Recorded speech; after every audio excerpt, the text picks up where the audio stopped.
Este es un poquito complicado porque, como les comenté antes, aquí está el dispensador de creo que es el bleach, de lo que es el cloro o algo así. Entonces cuesta sacarlo un poco porque tengo limitado el espacio para poder meter la mano, pero ya salió.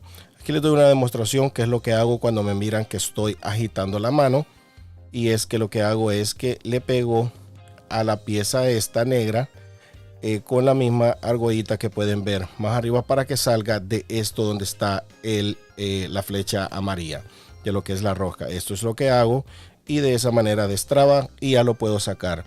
En los otros videos que tengo, que los voy a dejar anclados en la descripción de este video, lo hago de diferentes maneras, como se lo dije anteriormente. Esto es lo que hago y sale fácilmente.